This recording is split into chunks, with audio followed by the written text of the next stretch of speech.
And overall, nothing's really working. So that's the update. Am I frustrated? Not really. It's just poker. Or maybe I just suck. I don't know.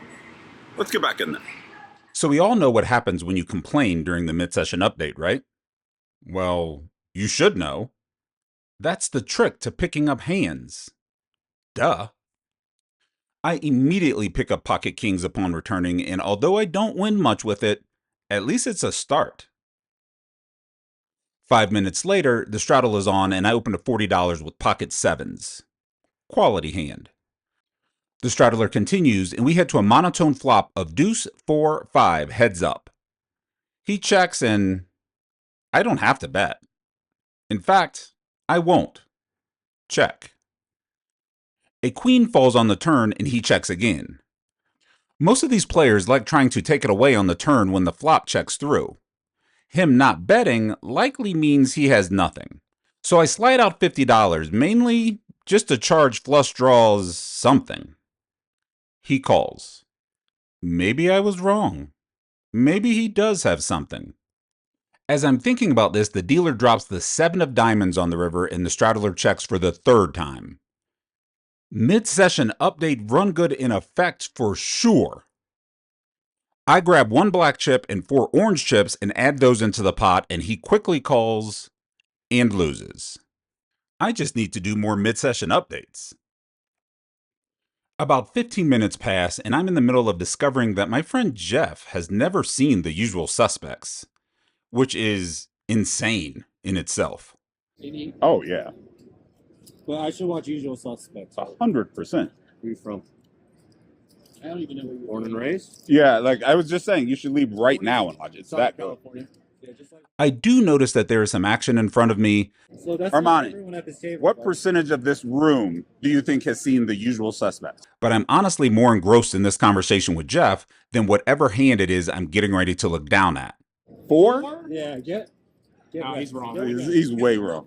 When I finally do look down, I see 2 black aces staring back at me from the small blind. Wow. What? I do a quick scan of what's happened so far because I swear to God I wasn't paying attention. Early position open, low jack, hijack, and button call. Okay, got it.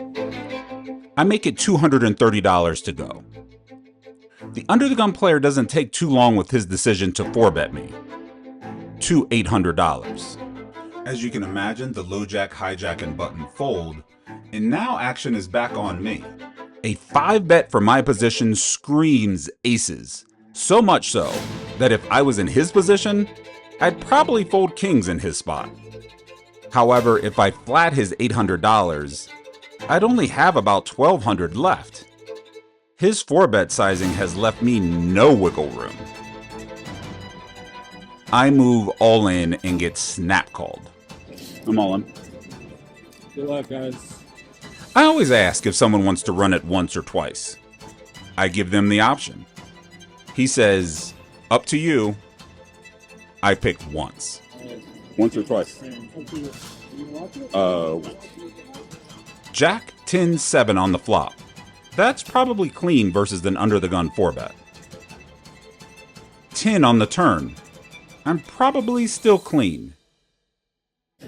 King on the river. Oh no. It's always the river that hurts. Until he reveals his cards.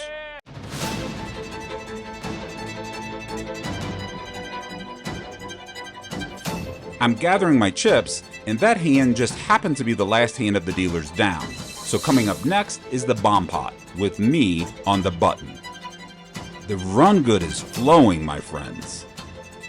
My chips aren't even fully stacked yet, and I look down at the hand given to me on the button for the bomb pot. You have got to be kidding me. No way. Not happening. This is not happening. Luckily for me, I do flop an ace on one board and only lose $50 before betting goes crazy on the turn. I escape relatively unscathed. 2 hands later, I look down at Queen 6 of spades from the cutoff and open to $50 in a straddled pot. The straddler calls. Queen 9-3, rainbow.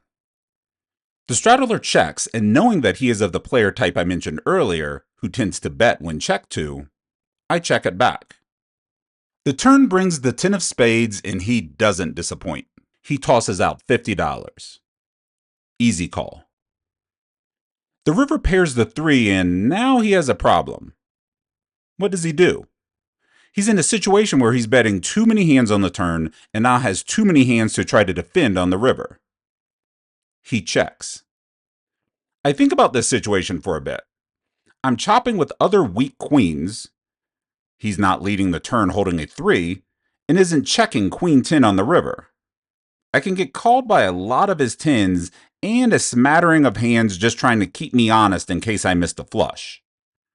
I bet $100, he calls, and I emerge victorious. I can't let nobody stop me.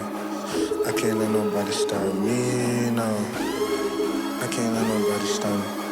I can't let nobody, I can't let nobody. Yeah, I can't let nobody stop me. Yeah, tryna catch a blessing before I catch a body. Got my whole team with me, know they got me. And nobody ride it like I'm riding. I can't let nobody stop me. I can't let nobody stop me, no. Yeah, I can't let nobody stop me. I can't let nobody stop me, no. I can't let nobody stop me. Now I've been doing this so long to feel like winning just a hobby. Now I came from the trenches. I did it independent, said I'm cocky, got the big head, the cap don't fit it. Ain't no lies when I'm speaking on it, only tell the truth. So much water on me now, wipe me down like I'm a Seuss. We been really in the field, finna finally eat the fruit. Don't you try to touch my meal, I'll mop you on my loot. And my dogs put in work, bitch, stepping on your turf. We been really at they net, and we finna make it worse. If they really tryna stop me, better put me in a hearse. Tracking mud all in your house. Just because I have the mid-session update run good on my side, it doesn't mean that it's going to be easy. In this one, the hijack has posted $15. I look down at... oh god. The lowjack limps in, the hijack checks his option, and I raise to $60 from the cutoff holding... hell, you can see it. You know what I have. Action folds back to the lowjack, and he calls. The hijack folds, and we're heads up. King 10-3 with 2 spades. Then something unexpected happens. The hijack donk leads this board for $300, leaving himself with about $800 behind. What in the hell is that? I'm basically at the top of my range here. There will be no folding. I move all in. If he has a flush draw, he pays for it. If he has a set, oh well. He quickly calls. I give him the option to run it once or twice. He elects twice. It's totally up to you. Whatever you want. 2 times. The first run out of 3 of diamonds turn and 6 of diamonds river doesn't worry me at all. The second run out of deuce of diamonds turn and 9 of diamonds river, no worries there either. So I scoop, right? Wrong. I lose the first run out to king 6 of hearts. I wish I was making this stuff up. I remember learning from Bart Hansen years and years ago that typically in poker, when the table sees that you're winning, you have the ability to get away with a lot more. And on the flip side, when they see you're losing, you don't get away with that much. Which is typically why it's better to have longer sessions when you are up and shorter sessions when you are stuck. A winning image is more profitable than a losing one, but in practice, people tend to do this backwards, staying at the table for an insane amount of hours when they are losing. In this session, as soon as I started winning, everything else just started to work. So the run good is back. Things are definitely turning around, and then, guess what? My phone starts complaining about lack of storage space. See that little device? I need to pause recording to move all the footage recorded up to this point onto that. It takes about 10 minutes. During that 10-minute period, I turned a boat with 9-8 of clubs, and the very next hand, flop a straight with 9-7 of hearts. We are on a roll, people. The run good is real, my friends. I never knew how real until this next hand. The cutoff, an older reg, limps in. I raise from the button to $40 with ace of hearts, queen of clubs. The suits here are important. Because I feel you're going to raise, Mhm. that's why I didn't raise. You can raise now. And I'm going to You can raise now if you want. crush you. We have some banter. Then he calls. I was telling you can raise. I'm going to crush you. You can lead flop too. You can just bet. I'm going to crush you, okay? Okay.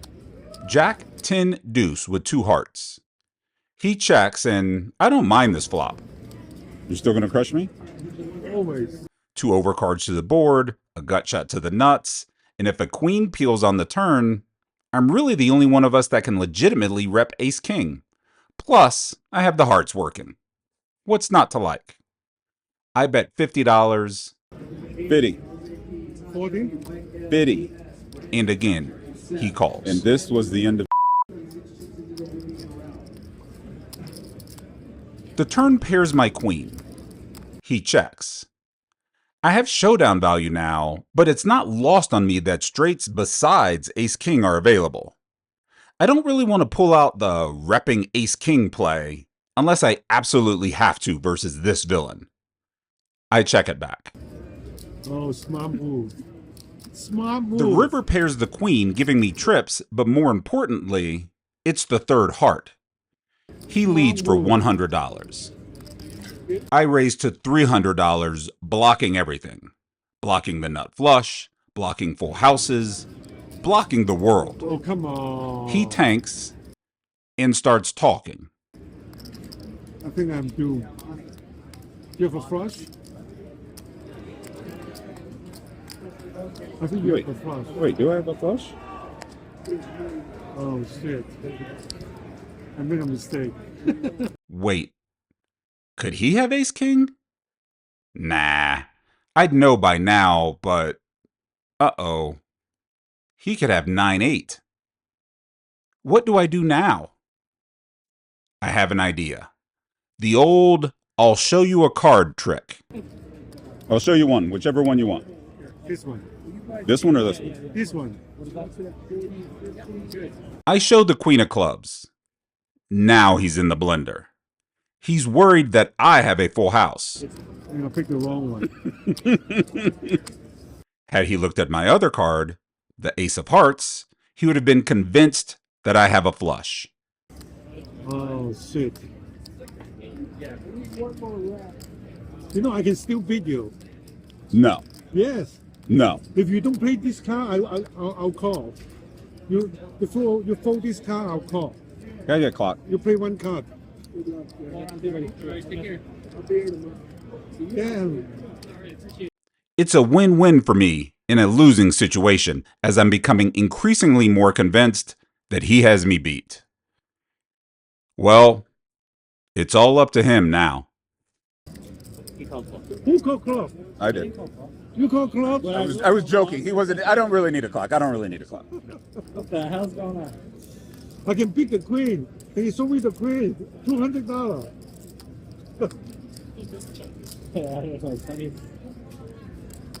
Okay, I'll fold. I'm telling you, I fold it to you. Oh my god. Damn. Jamin's. It's Jamin's world. I'd have called you in a heartbeat. Damn. Look at the ace, I still fold because then it's It's a ace of flush. hearts. Yeah. Ace of hearts. Yeah. Okay, and then he could have a king. I would Also. have raised. Okay, every card he sold can beat me. That's the problem. What a sneaky little boy. Oh man. What we talking about? Yeah, I can't let nobody stop me. Yeah, trying to catch a blessing before I catch a body. Got my whole team with me, know they got me. And nobody riding. We have done it, my friends. We have figured out the secret. You come out, you do a mid-session update, number one, and during the mid-session update, you just bitch. That's it. You bitch, and then you go back in and you get hands. You won't get the hands until you bitch. That's the secret. That's how you win at this game. That's what I do. And for today, it worked. in the game for $2,000, out for a little north of 46. So good day. Still plenty of sun left in this day, so for me to do other things, which I'm going to do. So if you like the vlogs, subscribe, leave me a comment, and I'll get back to you. Bye.